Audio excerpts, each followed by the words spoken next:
Recording by Bill Rusum. The Next Logical Step by Bova. Ordinarily, the military at least wants to have the others know the final details of their war plans. But, logically, there would be times... "I don't really see where this problem has anything to do with me," the CIA man said. "And, frankly, there are a lot of more important things I could be doing." Ford, the physicist, glanced at General Leroy. The general had that quizzical expression on his face, the look that meant he was about to do something decisive. "Would you like to see the problem firsthand?" the general asked, innocently. The CIA man took a quick look at his wristwatch. "Okay, if it doesn't take too long. It's late enough already." "It won't take very long, will it, Ford?" the general said, getting out of his chair. "Not very long," Ford agreed. "Only a lifetime." The CIA man grunted as they went to the doorway and left the general's office. Going down the dark, deserted hallway, their footsteps echoed hollowly. "I can't overemphasize the seriousness of the problem," General Leroy said to the CIA man. 8 ranking members of the general staff have either resigned their commissions or gone straight to the violent ward after just one session with the computer. The CIA man scowled. "Is this area secure?" General Leroy's face turned red. "This entire building is as secure as any edifice in the free world, mister. And it's empty. We're the only living people inside here at this hour. I'm not taking any chances." "Just want to be sure." "Perhaps if I explain the computer a little more," Ford said, changing the subject, "you'll know what to expect." "Good idea," said the man from CIA. "We told you that this is the most modern, most complex and delicate computer in the world. Nothing like it has ever been attempted before, anywhere. I know that they don't have anything like it," the CIA man agreed. "And you also know, I suppose, that it was built to simulate actual war situations. We fight wars in this computer. Wars with missiles and bombs and gas. Real wars, complete down to the tiniest detail. The computer tells us what will actually happen to every missile, every city, every man. Who dies, how many planes are lost, how many trucks will fail to start on a cold morning. Whether a battle is won or lost," General Leroy interrupted. "The computer runs these analyses for both sides, so we can see what's happening to them, too." The CIA man gestured impatiently. "War game simulations aren't new. You've been doing them for years." "Yes, but this machine is different," Ford pointed out. "It not only gives a much more detailed war game, it's the next logical step in the development of machine-simulated war games." He hesitated dramatically. "Well, what is it?" "We've added a variation of the electroencephalograph." The CIA man stopped walking. "The electro what?" "Electroencephalograph. You know. A recording device that reads the electrical patterns of your brain. Like the electrocardiograph." "Oh. But you see, we've given the EEG a reverse twist. Instead of using a machine that makes a recording of the brain's electrical wave output, we've developed a device that will take the computer's readout tapes and turn them into electrical patterns that are put into your brain." "I don't get it." General Leroy took over. "You sit at the machine's control console. A helmet is placed over your head. You set the machine in operation. You see the results." "Yes," Ford went on. "Instead of reading rows of figures from the computer's printout, you actually see the war being fought. Complete visual and auditory hallucinations. You can watch the progress of the battles, and as you change strategy and tactics, you can see the results before your eyes." "The idea, originally, was to make it easier for the general staff to visualize strategic situations," General Leroy said. "But everyone who's used the machine has either resigned his commission or gone insane," Ford added. The CIA man cocked an eye at Leroy. "You've used the computer." "Correct." "And you have neither resigned nor cracked up." General Leroy nodded. "I called you in." Before the CIA man could comment, Ford said, "The computer's right inside this doorway. Let's get this over with while the building is still empty." They stepped in. The physicist and the general showed the CIA man through the room-filled rows of massive consoles. "It's all transistorized and sub-miniaturized, of course," Ford explained. That's the only way we could build so much detail into the machine and still have it small enough to fit inside a single building. A single building? Oh yes. This is only the control section. Most of this building is taken up by the circuits, the memory banks, and the rest of it. They showed him finally to a small desk, studded with control buttons and dials. The single spotlight above the desk lit it brilliantly, in harsh contrast to the semi-darkness of the rest of the room. "Since you've never run the computer before," Ford said, "General Leroy will do the controlling.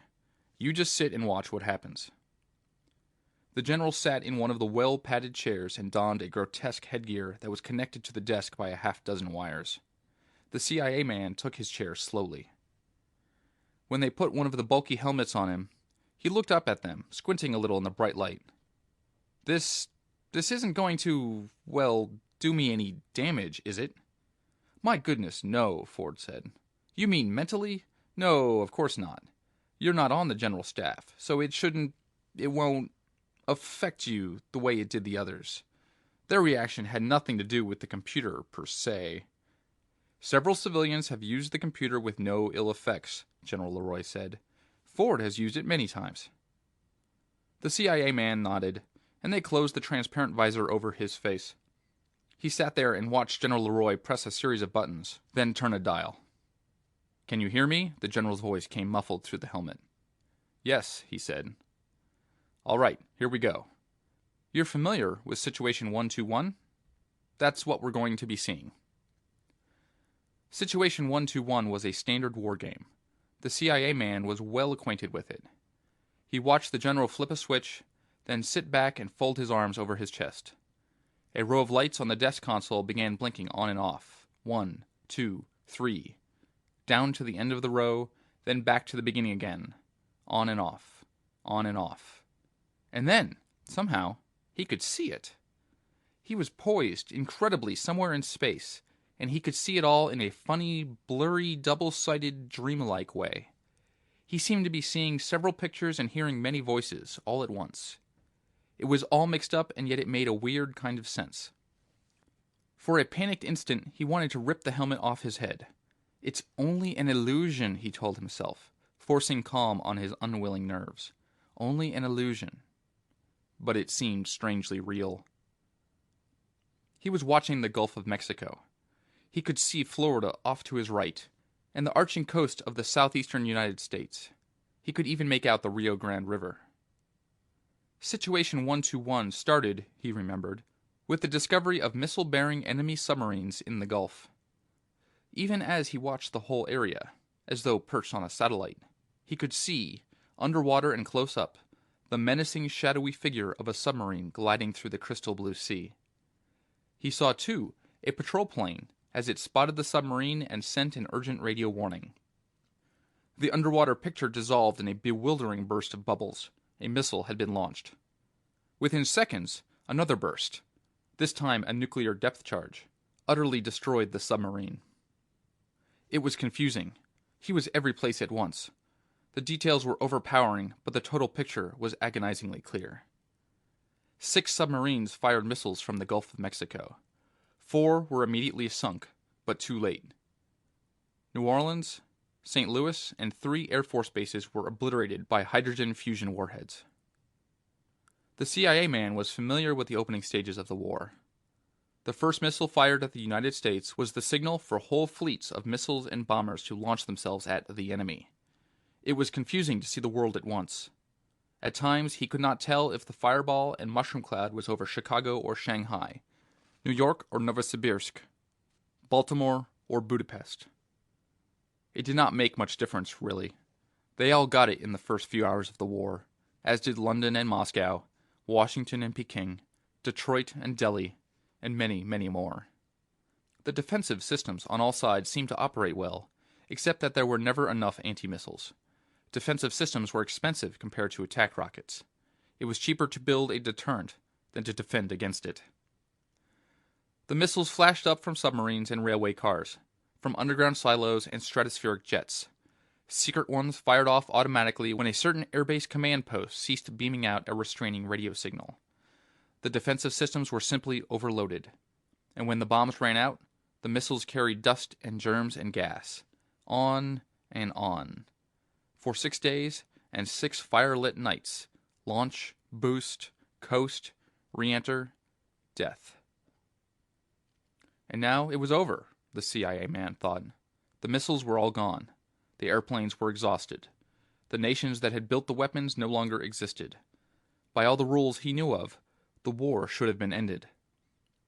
Yet the fighting did not end. The machine knew better.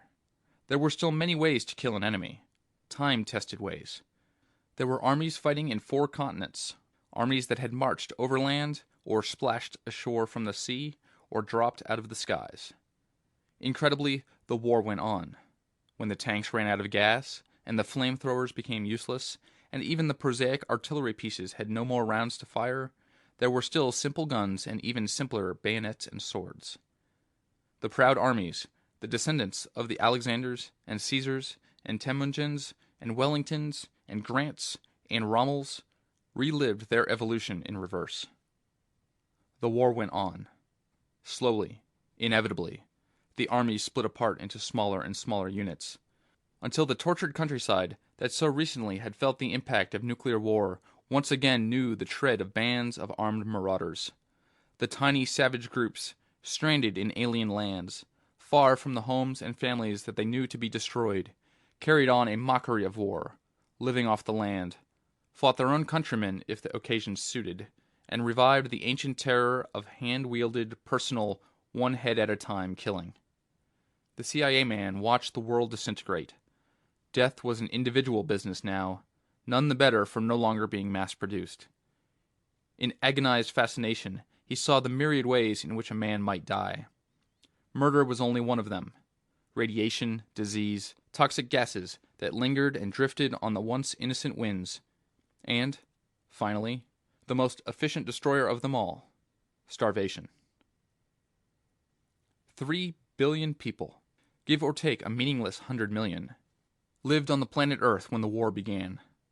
Now, with the tenuous thread of civilization burned away, most of those who were not killed by the fighting itself succumbed inexorably to starvation. Not everyone died, of course. Life went on. Some were lucky. A long darkness settled on the world. Life went on for a few, a pitiful few, a bitter, hateful, suspicious, savage few. Cities became pest holes. Books became fuel. Knowledge died. Civilization was completely gone from the planet Earth. The helmet was lifted slowly off his head. The CIA man found that he was too weak to raise his arms and help. He was shivering and damp with perspiration. "Now, you see," Ford said quietly, "why the military men cracked up when they used the computer." General Leroy, even, was pale. How can a man with any conscience at all direct a military operation when he knows that will be the consequence? The CIA man struck up a cigarette and pulled hard on it. He exhaled sharply. "Are all the war games like that? Every plan?" "Some are worse," Ford said. "We picked an average one for you. Even some of the brushfire games get out of hand and end up like that." "So, what do you intend to do? Why did you call me in? What can I do?" "You're with the CIA," the general said. "Don't you handle espionage?" "Yes, but what's that got to do with it?" The general looked at him. "It seems to me that the next logical step is to make damned certain that they get the plans to this computer. And fast!" End of The Next Logical Step by Ben Bova. Recording by Bill Russom of TalkingTraffic.org.